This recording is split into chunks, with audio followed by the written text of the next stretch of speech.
السلام علیکم ناظرین، سنو نیوز پر آپ دیکھ رہے ہیں پروگرام لائیو جامی میں آپ کے ساتھ محمد اجمل جامی۔ امریکہ ایران تنازع میں اب صورتحال یوں ہے کہ وزیر داخلہ محسن نقوی آج دوسرے روز بھی مسلسل وہاں موجود ہیں۔ 24 گھنٹے کے بعد انہوں نے دوبارہ دورہ کیا تھا، کل بھی وہ اعلیٰ حکام سے ملے تھے، پاسداران کے سربراہ سے، اس کے بعد ایرانی صدر سے، وزیر خارجہ سے، آج دوبارہ ایرانی صدر سے وہ ملے ہیں۔ معلوم ہوتا ہے کہ انتہائی اہم سٹیج پر جا پہنچے ہیں یہ مذاکرات، جس میں آخری بھرپور کوشش کی جا رہی ہے۔ سعودی عرب کے حوالے سے پیغامات آ رہے ہیں کہ انہوں نے بھی اس کو انکریج کیا، اور ساتھ کہا یہ خبر آئی کہ حج جب تک نہیں ہو جاتا تو کوئی مہم جوئی نہ کی جائے۔ لیکن اس بیچ میں ہم دیکھتے ہیں کہ ایک اطلاع یہ بھی ملی ہے کہ کوشش اب یوں ہو رہی ہے کہ ایک مکمل اور جامع ایگریمنٹ، جس کا حصول ابھی مشکل دکھائی دیتا ہے، اس کی بجائے ایک سٹینڈ بائی ایگریمنٹ کیا جائے سٹاپ گیپ ارینجمنٹ کے تحت، جس میں جنگ کے خاتمے کا اعلان کیا ہے۔ اس میں امریکہ چاہتا ہے کہ آبنہ ہرمز کھولی جائے، ایران چاہتا ہے کہ پابندیاں ہٹائیں اور نیول بلاکیٹ ختم کریں، جوہری ہتھیار ہوں یا یورینیم افزودگی، اس کے حوالے سے بھی ان کے سپریم لیڈر کی آج بڑی سخت سٹیٹمنٹ آئی کہ افزودہ یورینیم کسی کو نہیں دیں گے۔ کوئی تصفیہ طلب اور متنازع ایشوز ہیں جو سٹیلمیٹ پیدا کر سکتے ہیں، لیکن ثالث پاکستان اور دیگر سب کی خواہش یہ ہے عرب ممالک کی کہ فی الحال جنگ کا خاتمہ ہو اور ایک طویل دورانیے کے مذاکرات کے لیے راہ ہموار ہو، ایک ایم او یو اس ٹائپ کا ہو جسے سٹینڈ بائی ایگریمنٹ کہا جا رہا ہے۔ اس بیچ میں ہم نے دیکھا کہ آج سی این این نے بڑی اہم خبر بریک کی ہے، امریکی نشریاتی ادارہ، وہ کہتا ہے کہ ایران نے توقع سے کہیں زیادہ اس جنگ بندی کے دوران اپنی فوجی قوت میں اضافہ کیا ہے۔ 6 ہفتوں کے دوران انہوں نے نہ صرف ڈرون دوبارہ سے پیدا کرنے شروع کر دیے، میزائلز، بلکہ جو ان کی تباہ شدہ یا متاثرہ ڈیمیج تنصیبات تھیں ان کو بھی بہتر کیا، اور اس سلسلے میں وہ اشارے دے رہے ہیں غیر ملکی مدد کا۔ چند روز پہلے بھی نیو یارک ٹائم نے کہا تھا کہ رشین اسسٹنس کا انہوں نے نام لیا تھا، اور یہی وجہ ہے کہ باقر کالیباف صاحب کی اگر ہم ٹویٹس دیکھیں، ان کے جو سپیکر ہیں، تو ان کے ہاں لب و لہجہ ایرانی صدر اور وزیر خارجہ کی نسبت کچھ اور ہے، وہ تقریباً وہی ہے جو ڈونلڈ ٹرمپ اور پیٹ ہیگزت کا ہے۔ یوں معلوم ہوتا ہے کہ دونوں ممالک کے ہاں کچھ ذمہ دار ایسے ہیں جو پبلک سینٹیمنٹس کی ریپرزنٹیشن کرتے ہیں اور چیسٹ تھمپنگ کرتے ہیں، اور کچھ جو ہے وہ مذاکرات کاری پر سنجیدگی سے گامزن ہیں۔ تو اب اس کا نتیجہ کیا نکلے، کیونکہ یہ کہا جا رہا ہے کہ this could have been the last effort, اور اس میں بھرپور کوشش کی جا رہی ہے کہ اس اپرچونٹی کو سیز کیا جائے۔ بات کرنے کے لیے آج ہم نے زحمت دی ہے جنرل ریٹائرڈ غلام مصطفیٰ صاحب، دفاعی تجزیہ نگار ہیں، دہائیاں دی انہوں نے پاکستان کی فوج کو، دنیا بھر کے امور کو دیکھا، جنگی صورتحال کو دیکھا، انہوں نے تجزیہ کرتے ہیں، اور ساتھ تشریف رکھتی ہیں محترمہ ڈاکٹر منہاس مجید خان مروت صاحبہ، جو پولیٹیکل انالسٹ ہیں، پشاور یونیورسٹی میں پڑھاتی ہیں۔ آپ دونوں کا بہت شکریہ۔ پروگرام میں آگے جا کے ہم کامران یوسف صاحب سینئر صحافی ہیں، ان سے تازہ ترین اپڈیٹس بھی لیں گے، اور فواد چوہے صاحب بھی ہمیں جوائن کریں گے، کچھ معاملہ سیاست کا بھی ان سے زیر بحث لے کے آئیں گے۔ میں جنرل صاحب آپ کی جانب سب سے پہلے آ رہا ہوں۔ سر، آپ کو کیا لگتا ہے، اب یہ میں نے خلاصہ تو بیان کیا ہے، واٹ ایگزیکٹلی از ہیپننگ؟ مجھے لگتا ہے کہ آخری ایفرٹس ہیں اور بڑی سنجیدہ ایفرٹس ہیں کہ کوئی ایک نقطے پہ اتفاق ہو جائے، اور پھر یہ جو سی این این نے بالخصوص کہا کہ جنگ بندی کے دوران انہوں نے اپنی صلاحیت بڑھائی ہے، is it possible? Not only possible, لیکن یہ حقیقت ہے، کیونکہ ایران کو بیکنگ صرف رشیا سے نہیں ہے، ایران کو فل بیکنگ ہے چین سے بھی، کیونکہ چین کا ڈائریکٹ انٹرسٹ ہے ایران میں بھی، اس خطے میں بھی، اور اس خطے میں امریکہ کے جو اثر و رسوخ ہے اس میں کو کم کرنا، کنٹرول کرنا، وہ بھی چائنا کے پورے انٹرسٹ میں ہے۔ اور چائنا اس سلسلے میں سامنے تو نہیں آ رہا، لیکن آپ نے دیکھ لیا کہ جب ٹرمپ صاحب کے آنے سے پہلے ایرانی وزیر خارجہ وہاں تشریف لے گئے، اس کے بعد جب ٹرمپ صاحب آئے تو ان کے ساتھ ان کا رویہ کیا تھا اور کیا بات چیت ہوئی اور کس طریقے سے بات چیت ہوئی، ٹرمپ صاحب کو کیا ملا کیا نہیں ملا، وہ تو بڑا ظاہر ہے۔ اس لیے Iran is getting that backing also. اس لیے ایران کو دوسری جو وجہ یہ ہے کہ ایران ایز ناؤ پہلی دفعہ پتہ چلا ہے دنیا کو بھی اور ایران کو بھی کہ ہرمز کی اہمیت کیا ہے۔ تو ہرمز میں صرف تیل کی اہمیت نہیں ہے، ہرمز میں یہ جو انڈر جو زیر سمندر وہ جو کیبلز گزر رہی ہیں، جو کہ کاٹ دی جائیں تو وہ پوری دنیا کی جو اکانومی ہے یا جو فائنینشیل سسٹم ہے یا مانیٹری سسٹم میں بلاک بالکل بیٹھ کے رہ جائیں گے۔ تو اس لیے ایران ایک مضبوط مقام پر کھڑا ہوا ہے۔ امریکہ باوجود بے انتہا اعلانات کے کچھ حاصل کر نہیں سکا۔ ہاں، یہ ضرور ہے کہ امریکہ اب بھی ایک خطرہ ہے، بہت بڑا خطرہ ہے، بڑی طاقت ہے، اس میں ہمیں کوئی شک نہیں ہے۔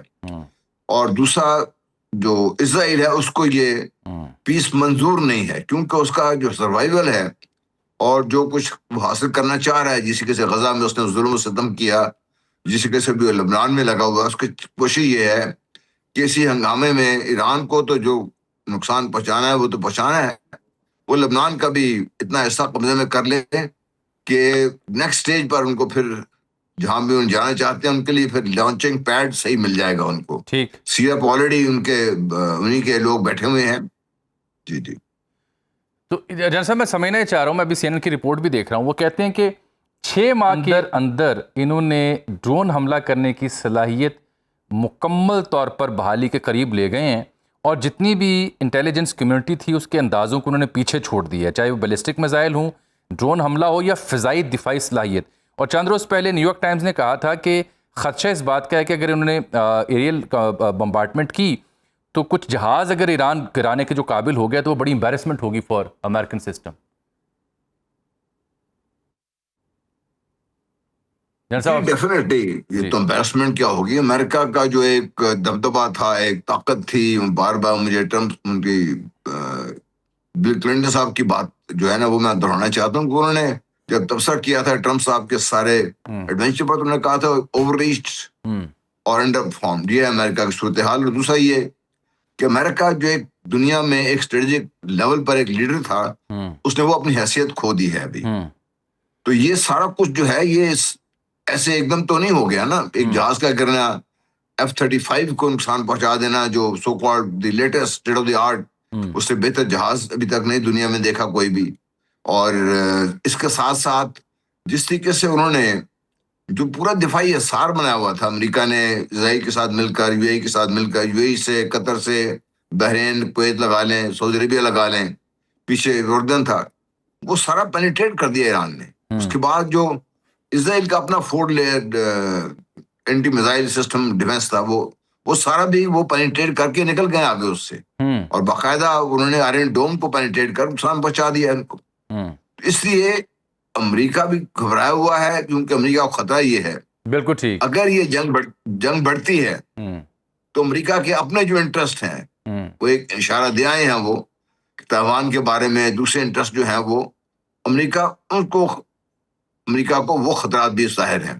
بالکل ٹھیک. یہ خطرات بھی بڑے موجود ہیں کہ کسی سٹیج پر اگر وہ روس کو جس طریقے سے یوکرین کو انہوں نے ایکٹیو دوبارہ کیا ہے کہ یوکرین میں روس پر تقریباً 600 میزائل برسائے تھے, اپنا ڈرون لانچ کیے تھے, مور دین 1000. جی. اور وہ ابھی لیٹسٹ جو پچھلے 4-5 دنوں سے پہلے انہوں نے 500-600-700 قریب ڈرون لانچ کیے تھے. تو روس کو انگیج کرنے کی جو کوشش ہے اس میں کامیابی نہیں ہوئی. بالکل ٹھیک. روس اور چین کا جو آپس میں اشتراک ہے وہ آپ کو بڑھتا ہوا نظر آ رہا ہے. بالکل ٹھیک. دونوں کو پتا ہے کہ اس خطے میں اگر ایران کو خدا نخواستہ نقصان پہنچتا ہے اور ایران کو مجبور کیا جاتا ہے اپنی جو ایسی جو چند ایک شرائط ہیں جس سے لگے کہ ایران نے گھٹنے ٹیک دیے ہیں, تو وہ شاید ان دونوں کو منظور نہیں ہوگا. ہاں یہ ہو سکتا ہے کہ ایران سے یہ کہلوا دیا جائے کہ بھئی ٹھیک ہے, اب اسٹیٹ آف ہارمز کھول رہے ہیں, 2 دنوں کے بعد باقی جو پابندیاں بھی ہٹا دی جائیں, کوئی نہ کوئی ایک سولوشن تو نکلے گا اس کا. بالکل اور یہ چین کے انٹرسٹ میں بھی ہے, روس کے انٹرسٹ میں بھی ہے کہ چین چاہتا بھی ہے کہ اس کا کوئی عملی حل نکلے. جی میرے ساتھ ہیں سر, میں ڈاکٹر صاحب کے پاس بھی جاتا ہوں. ڈاکٹر صاحب آپ نے دیکھیں, اب کل رات معلوم ہوا, وہ ایکزیوس نے, براک ریورڈ نے خبر بریک کی کہ ٹرمپ نے ایران کے اوپر یہ کہا کہ ایک ڈیل کے قریب ہیں, اور پھر اس نے نیتن یاہو کو کال کی, اور وہ بڑی لمبی کال تھی, ہیٹڈ کال تھی. نیتن یاہو اس میں غصے میں تھے, وہ چاہتا تھا کہ جنگ ہو, حملے کیے جائیں. ٹرمپ چاہتا تھا نہیں ڈیل ہو. ایک تو یہ شے, اور دوسرا یہ ہم سن رہے ہیں کہ سٹینڈ بائی ایگریمنٹ کے اوپر کام ہو رہا ہے. کیا مراد اس سے لی جائے گی ڈاکٹر صاحبہ؟ جی جامی صاحب بہت بہت شکریہ. سٹینڈ بائی سے یہی ہے, اگر آپ دیکھیں دونوں ممالک کو, کچھ دنوں پہلے آپ سے بات ہو رہی تھی تو آپ نے میکسیملسٹ پوزیشن کی بات کی تھی. جی میں بھی سمجھتی ہوں کہ دونوں جو ہیں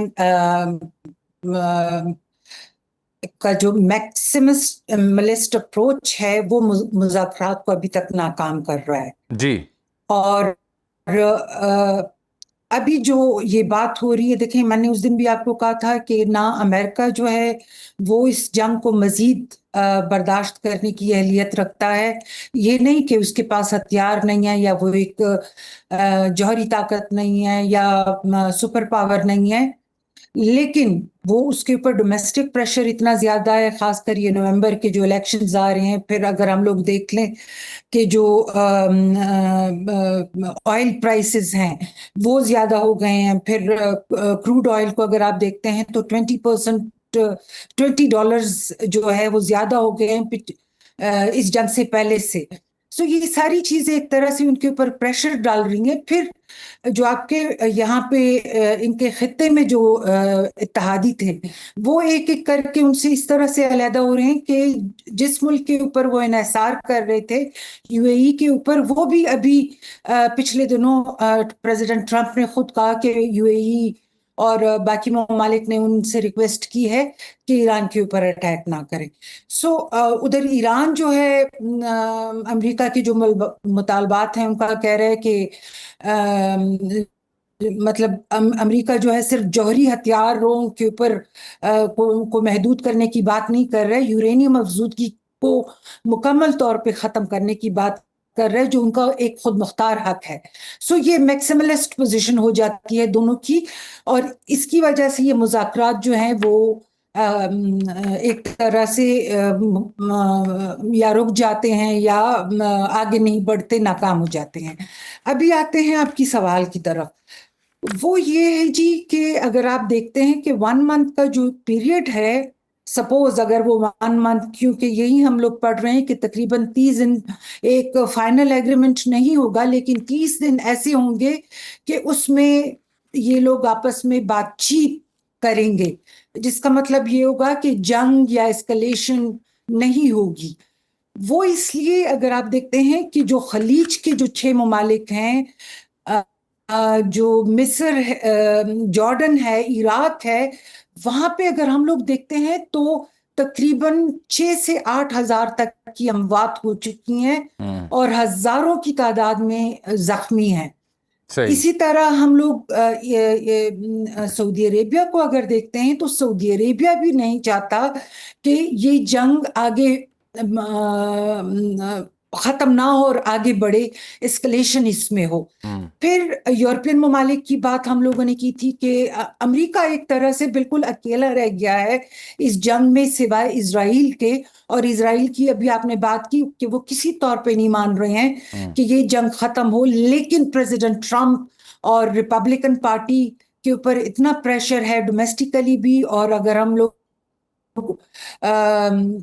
فورن پالیسی کے اس سے دیکھیں، نظر سے اس کو دیکھیں تو ان کے اوپر پریشر ہے، وہ یہ جنگ ختم کرنا چاہتے ہیں، لیکن ایسے ختم کرنا چاہتے ہیں کہ یہ ایک طرح سے کمزوری نہ ظاہر ہو، نہ ایران کی کمزوری ظاہر ہو، نہ امریکہ کی کمزوری ظاہر ہو کہ انہوں نے سرنڈر کر دیا ہے.